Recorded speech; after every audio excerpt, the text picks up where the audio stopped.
All right, original versus remake. Cabin Fever. Let's do this.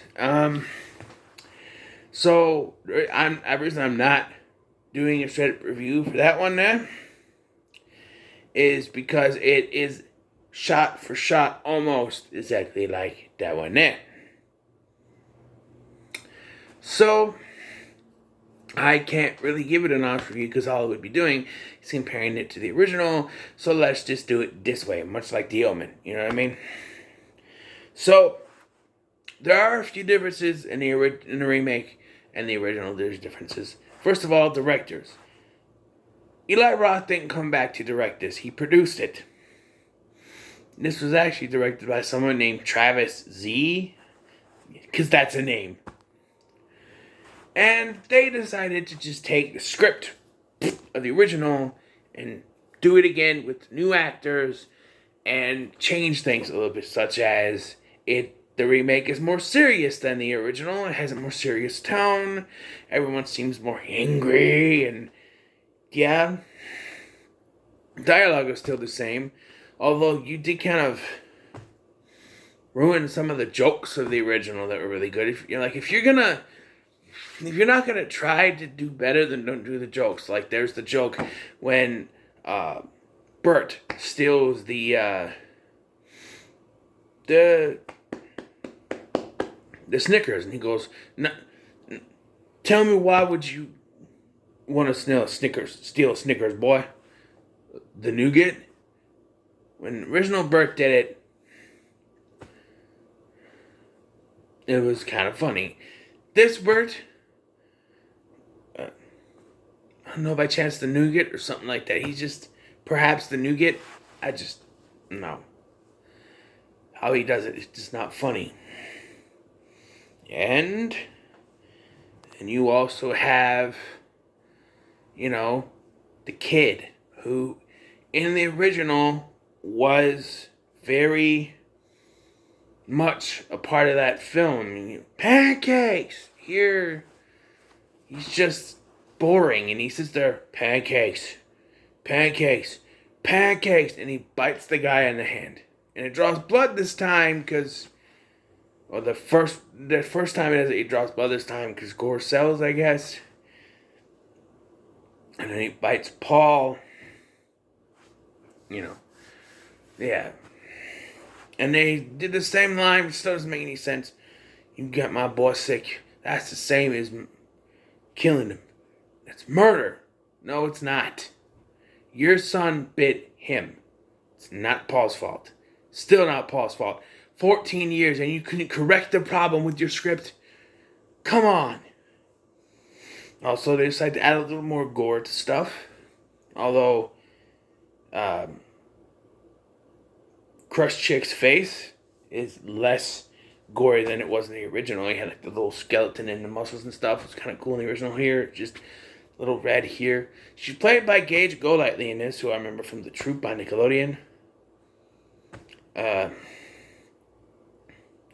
Also, they decided that they're going to add some stuff for Marcy. Her nipple falls off. And we have more nudity because the original actress, Serena Vincent, didn't want to show ass in the original, which is understandable. They had to tape the sheet on her so that it didn't show. But here, they just had it show because there was no one to argue with Eli Roth this time, right? If I will say there's one thing better than this, it's the Dr. Mambo stuff. The guy who plays Grimm is not the director of the film, but it would have been funny if they did have Travis Z play that character, because it would have been a nod to the original, but that would have actually made sense. So we can't make sense in this film. They have someone come in, he's a little more subdued. I think they still tell the story that Paul tells. It's all just too very serious. Dr. Mambo, he's a little more vicious. He's a little more, messed up looking, and I kind of like that. But it still doesn't make sense how he becomes vicious. I don't know.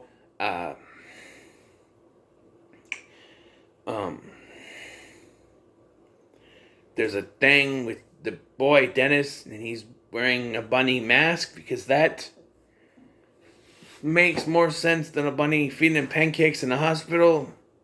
I don't know. And speaking of pancakes, the hobo's dog is named Pancakes.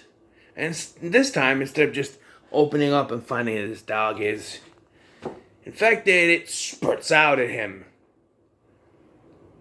Because we gotta be a little more gory in this one. Of course. And the only other creative thing that I found that actually makes more sense, because you got the same characters written, only they're a little more subdued here, but they're still assholes, is that when Jeff comes back, and he's, I did it, and he looks at his hand and realizes he's infected. Then he gets shot.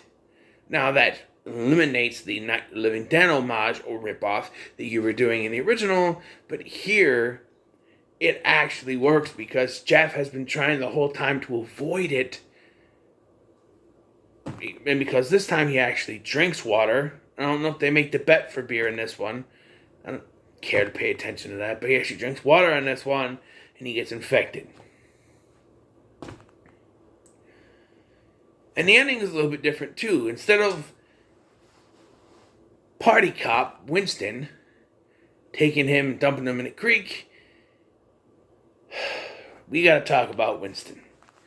Probably the worst thing in this film, and I'm saying that being how annoyed I was at Winston in the original, but they decided to take Deputy Winston, fucking party man, and turn him into a chick. Yep.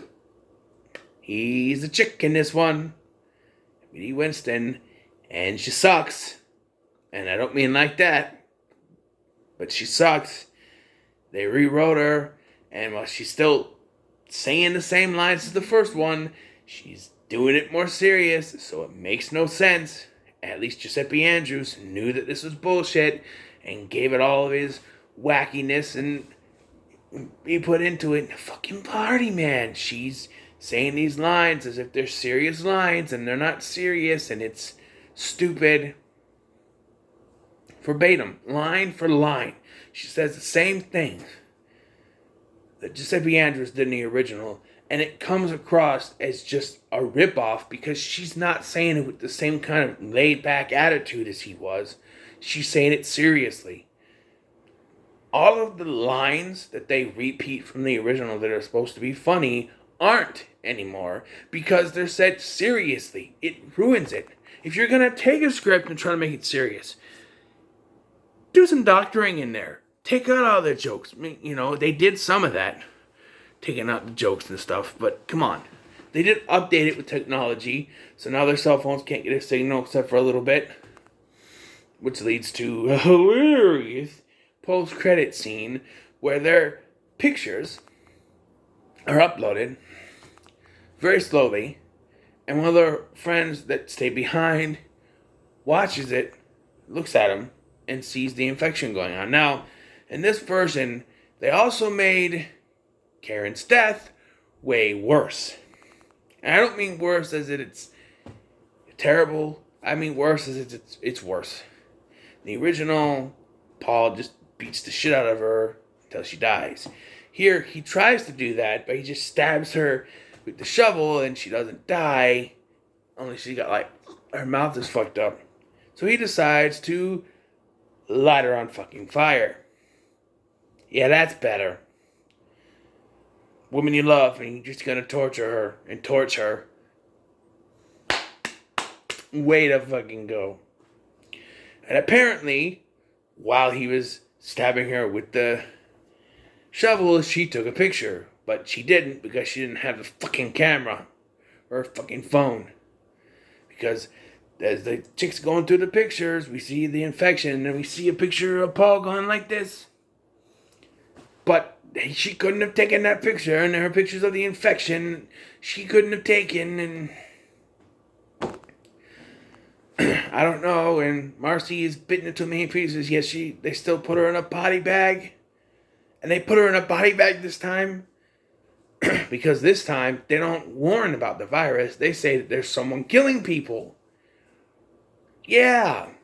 So Winston, Mrs. Winston, Miss Winston, whatever, tells Paul to run in a certain direction. He gets lost in the woods and he dies. Yeah, that's the end of Paul. Except for then you see Dennis in the bunny suit pop up, even though he should be in the hospital. But, yeah, it's supposed to be serious, but it's just, no, it doesn't work. The original worked because while it was about a serious situation, they didn't take it as seriously. And as weird as that sounds, most of the time there wasn't serious to it, but the jokes that they had, like, they took out the squirrels because they're gay joke. And here he's just shooting squirrels to shoot squirrels, I guess. He sets the thing on fire just like the original. It's verbatim shot for shot with a few changes, but not enough to substantially do anything. Why did Eli Roth do this? Well, I watched Falis' review, and he has a point. And I think he's right. So, when you have a remake of a film come out, a lot of the times they say, yeah, but it's not as good as the original. That is exactly why Eli Roth decided to go ahead and to produce it and everything. Do it shot for shot because he knew people would hate it. And they'd be like, yeah, well, you know what, the original is better. They're going to see the original one in a new light. But the original one is not a masterpiece by any means. So I don't know what he was thinking. I do like it better than the original, so obviously that goes away. And we have the original winning, so yeah. If I was to give a score to this one, fry in hell, of course. But since I don't do scores for these kind of videos, because I would have already scored it, but it's going to fry in hell. Original is better, point blank. So, yeah, now I've finished this. I finished the series, and I guess here I'll give you my rankings since I don't do separate ranking videos for 4 or less. So at the bottom, I'm going to put the remake. 2, 1, and 3 at the top. Because I enjoyed 3 more. You know what? No, let's do it again. Remake, 2, 3, and 1. I can't put anything above 1. I really do like 1. 3 is good, but I do like 1. I know I gave it a better score, but that's just... I don't know. I guess 1 and 3 are exchangeable, depending on what I'm in the mood for. If I want a serious thriller about a virus, watch the third one. If I want just a fun romp, watch the first one. If I want to punch myself in the face, I'll watch the second one of the remake. But, I'll never want to punch... There we go. But anyway, what are your thoughts on Cabin Fever Remake? Let me know in the comments below. Make sure to like, share, and subscribe. Which one do you think is better? If you think either one is better, you can just think they're both shit. Who knows? Everybody has an opinion, right?